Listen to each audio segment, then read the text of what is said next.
This is episode Z, Zeroing In, season finale, capturing the essence of community. This is A is for Adversity, a podcast about navigating the obstacles in life. Thanks for joining us this season as we talk about how a community can help. I'm Jen. And I'm Rachel. We're here to be a part of your community this year as we learn together. Hey, thanks for joining me on the podcast. I don't always do the best job of season wrap-ups, so I thought I would put a little bit more work and intention into this last episode. As you know, I get so excited about the next season, but I do need to give this season its own attention. So we'll just summarize the things that we talked about this season and relive and build upon some of the best parts. We began the season talking about the why, the what, and the how of a community. I brought in someone from the community, my good friend Rachel, and she co-hosted this season with me and really just gave me the motivation and the support and encouragement to just really live out this season. One of my favorite quotes is, "Motivation, like bathing, does not last. That's why we recommend it daily." Every season, I'm so fortunate to find someone who is my cheerleader. It's not easy being a solopreneur, and I find that is true with just life in general. We all need a community. We all need people. We all need some form of recharge and reconnect, and often people are the ones who do that for us. We are social by nature, and 1 in 3 people experience loneliness, whether they admit it or not, and even people surrounded by people can still feel loneliness. So I hope a little part of you has been at least seen or heard, or that you'll continue to feel that way with upcoming episodes. We talked about the differences in a community and how that makes us richer and just more well-versed and unique in society. We talked about experiences that we can have in our community and with others. We had lots of local guests that shared their insight and what they do to help bring a community together. This season, I've been so focused on networking with my own ambitions and business ventures. So I've been able to gain that firsthand experience of networking, of connecting with others, and what that looks like when we partner with others. I believe I shared the proverb, if you want to go fast, go alone. If you want to go far, go together. And we ended the season by talking about gathering and just meeting in person. I feel that that is kind of what sets me apart with all this identity work and community building is I really want places and experiences where we can be in person, be together.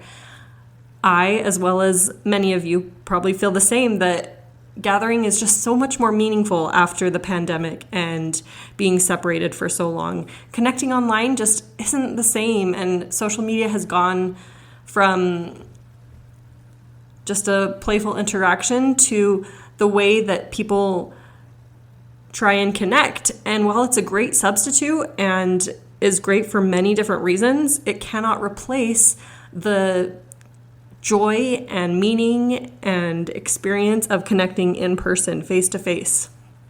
As I've focused in on the Daybreak community, I've tried to provide spaces for us to connect and opportunities to be together. I will continue to do this, and so if you are local and in Daybreak, try to meet up, try to join and meet people that you wouldn't otherwise have met.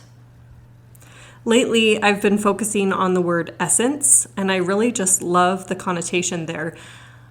I've found that I tend to base my worth on my accomplishments, and I'm really trying to unravel that and reframe it to, no, just the essence of who I am.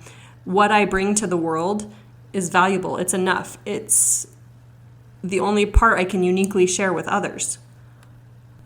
Similarly, each community has its own essence, its own unique style and feeling, and as we know, a community is only as strong as its individuals. We make up our community. It's our identity that we bring to the table, that we connect with others, that makes our community rich and responsive and what it is. There are varying opinions out there about the community of Daybreak.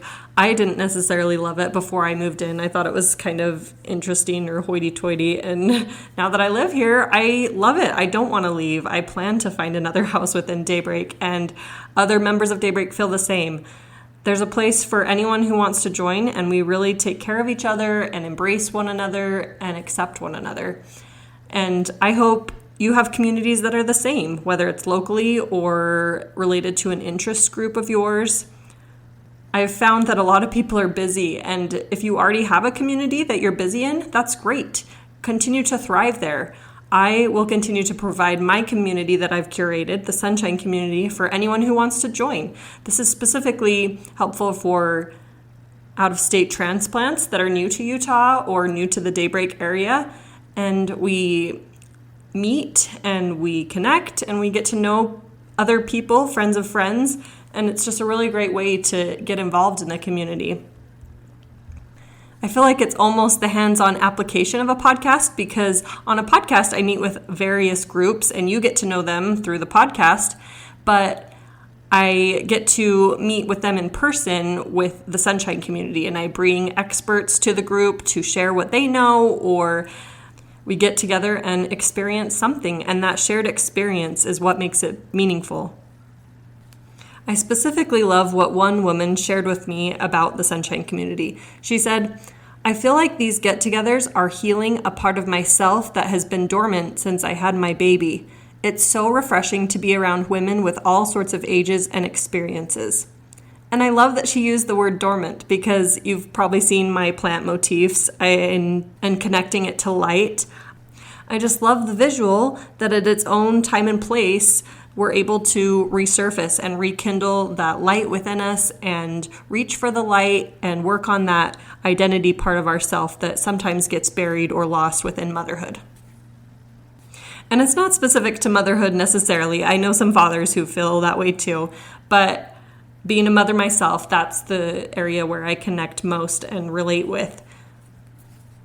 I hope your holidays are fantastic, and I will see you at the new year. Please stay tuned. Again, it will drop the first week of January on Thursday, as you know. And I am so excited to share so many new things with you. There are many surprises awaiting us. I've shared and spoiled some of them, but stay tuned. It will be a season like none other. Thanks for your support as always, and I'll talk to you soon. Bye.